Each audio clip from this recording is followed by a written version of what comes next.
Good morning. We could try that one more time. Good morning. There you go. That's better.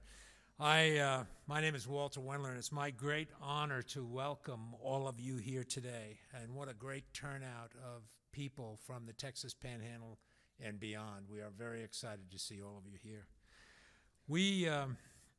This is a momentous occasion this morning. There are but a few moments in the existence of any organization when transformation can be witnessed. Only very rarely.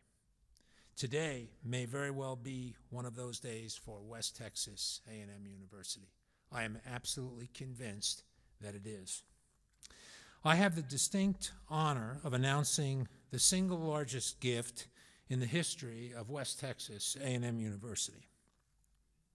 It is with the most sincere gratitude that I share with all of you that the Paul F. and Virginia J. Engler Foundation has committed $1 million annually to West Texas A&M University, and this is the big part, in perpetuity.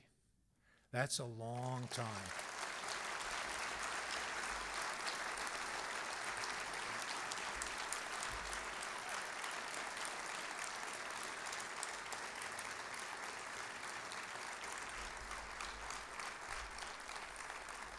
I want desperately to brag about Paul's vision and foresight in his own professional life and the way he's made his living and done the work that he's done, because it takes that, and this vision is representative of just that. Yesterday, November 16th, was National Philanthropy Day. We celebrated it in Amarillo. There were about 500 people who came together, and these were philanthropists and the beneficiaries of philanthropy.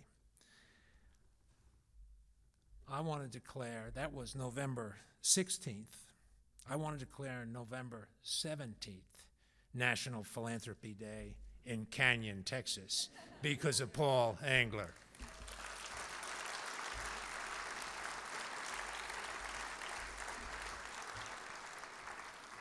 We are witness to one of the most significant acts of generosity ever displayed in the Texas Panhandle, and perhaps one of the most important investments in the educational future of our region, these top 26 counties in the great state of Texas, in history. And I'm thankful to be here and be witness to it. It's an amazing thing to see. In response to this gift, Chancellor Sharp and the Board of Regents of the Texas A&M University system have granted naming rights to both the, and here is the new name, two new names, the Paul and Virginia Engler College of Business and the Paul Engler College of Agriculture and Natural Sciences. The board has already moved and approved these names.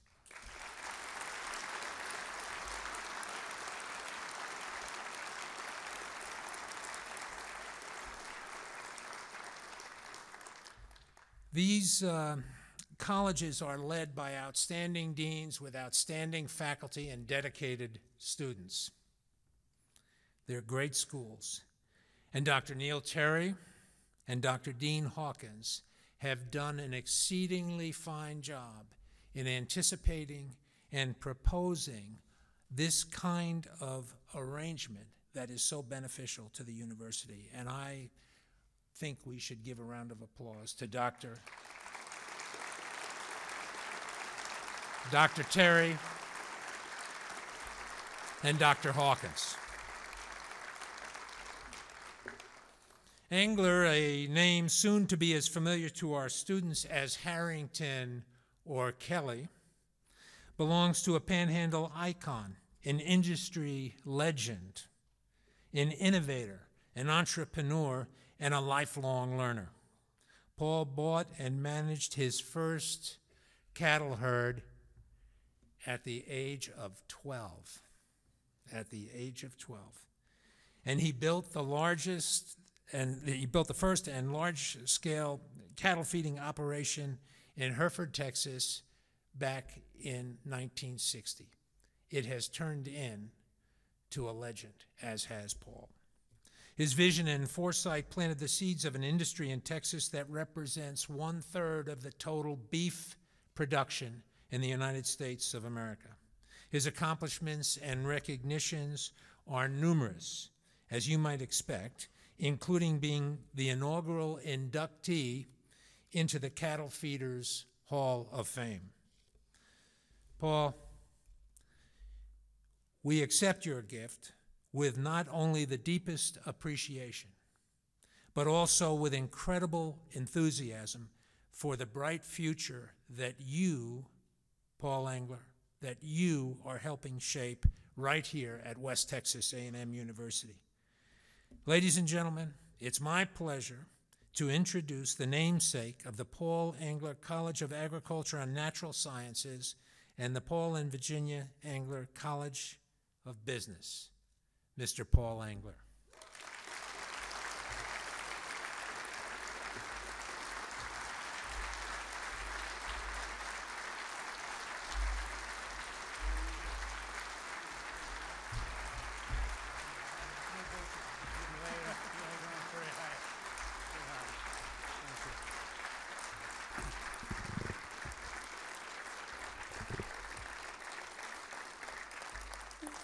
Thank you very much. Please sit down. I'm not going to take a lot of your time, and I have no prepared remarks. And Walter laid it on pretty heavy, guys, real heavy. And there's a real question in my mind whether I deserve all that. But nevertheless, it was kind of, I got to admit, it's kind of nice to hear it. and folks, I'm absolutely amazed at the size of the crowd here. It's incredible. And you don't know how much I appreciate that. Knowing that I have a crowd of people here that maybe some way has recognized the name and Virginia's name and hold it in a high enough regard to show up here, on a busy morning to attend this. So I'm so appreciative. I really am.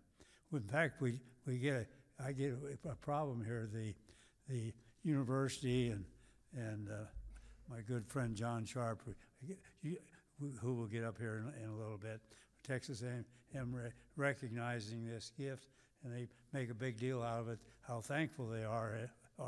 Deal. Hell, folks, I'm so damn thankful for the honor. I mean, we got a two-way street here, and both of us appreciate it. But I can assure you, that I appreciate it very, very much.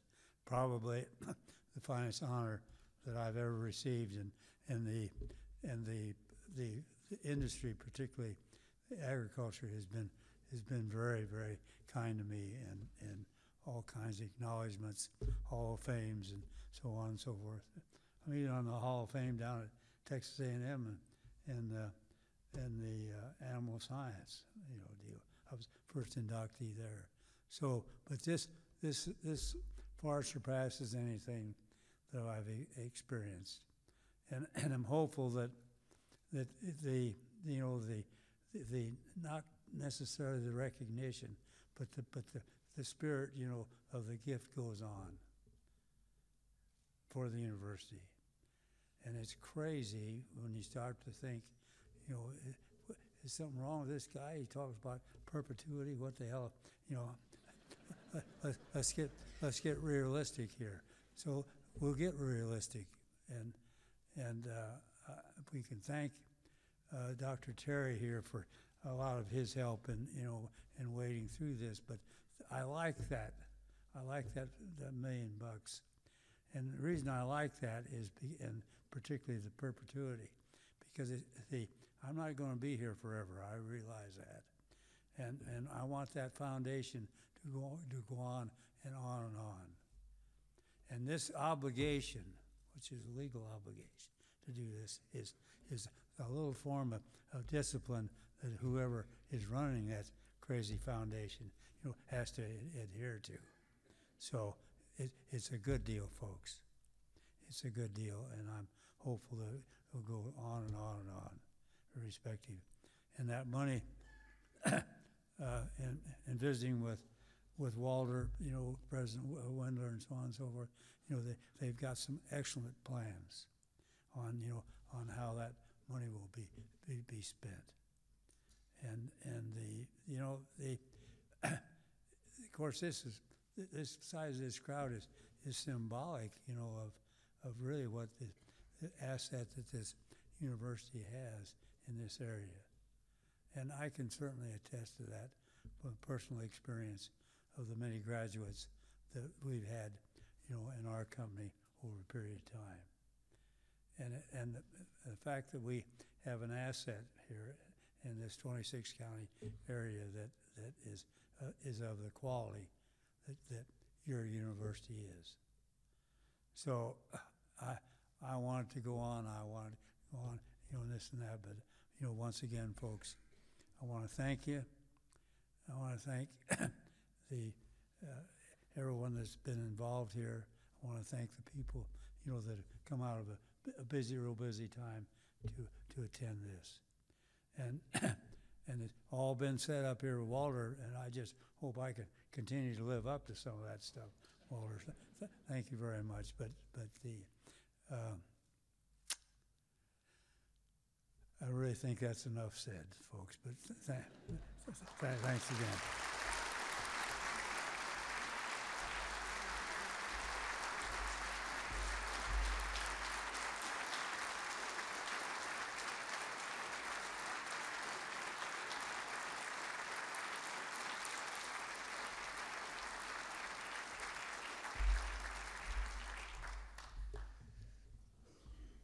Now it's my honor to introduce to you the Chancellor of the Texas A&M University System, a very wise man with a tremendous vision, one of the finest bosses I've ever worked for, maybe the finest boss I've ever worked for his vision and his willingness to look ahead.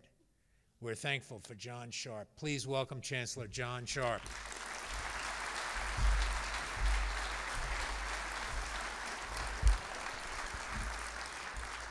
Thank you all for being here. What a great day.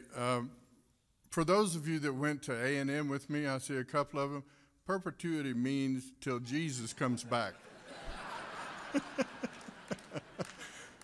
When I came up here and saw Paul, first thing he said to me, he said, "Man, I appreciate you getting me here, coming here." And I said, "Let me tell you something, Engler.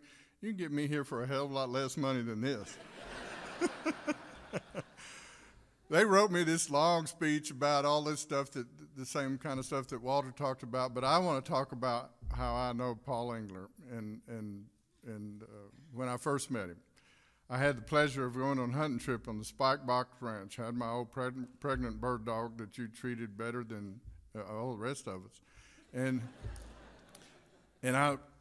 He showed me that ranch, and it was the most amazing ranch I've ever been on in my life. It's the only place I've ever seen where you shoot ducks down from the cliffs into the water. And I go back and tell everybody that, and they don't believe me.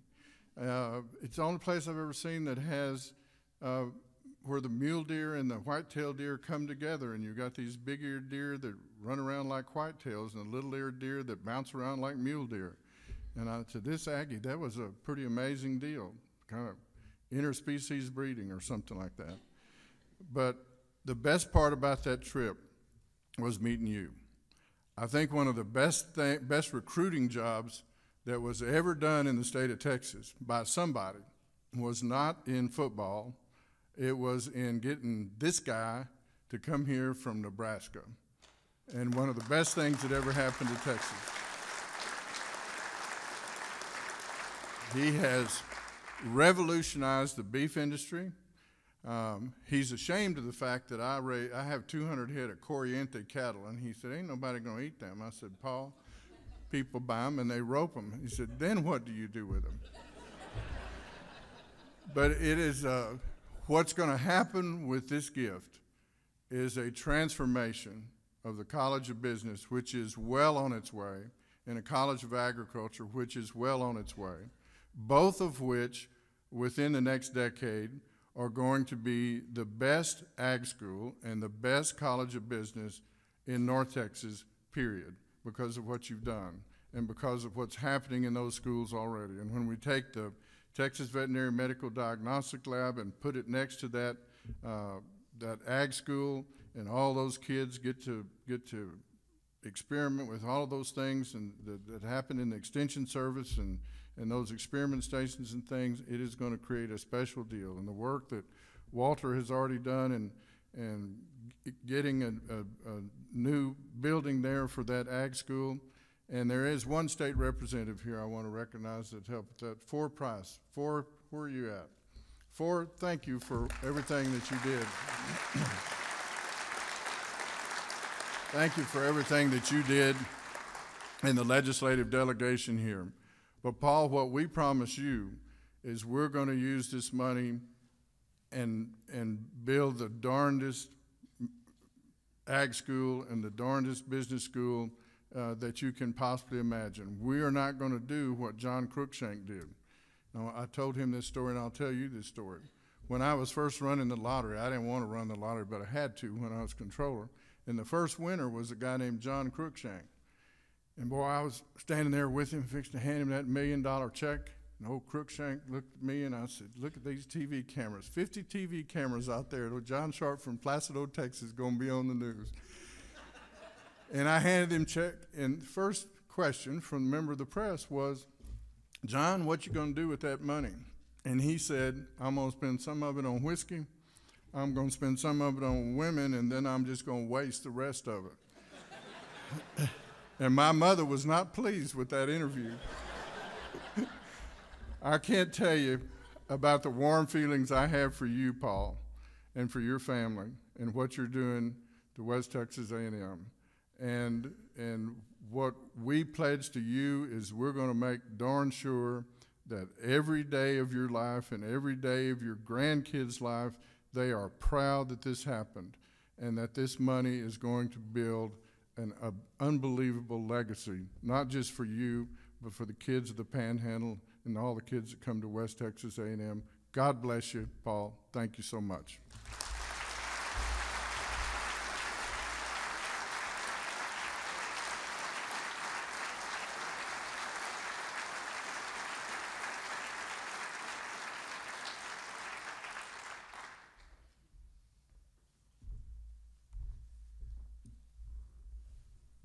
Folks, that's all she wrote. That concludes our press conference. There's going to be some media opportunities, but they're elsewhere, and we appreciate your attendance today. I will tell you that, like Paul, it pleases me greatly to see such a fine turnout. There are so many people in these top 26 counties and beyond that really desire to see West Texas A&M University be superior, continue to grow, and provide excellent service. And I will tell you that I am humbled myself to be part of it. A newbie, a year and 2 months, but who's counting? Have a good day. Thanks so much for coming out. We appreciate all of you.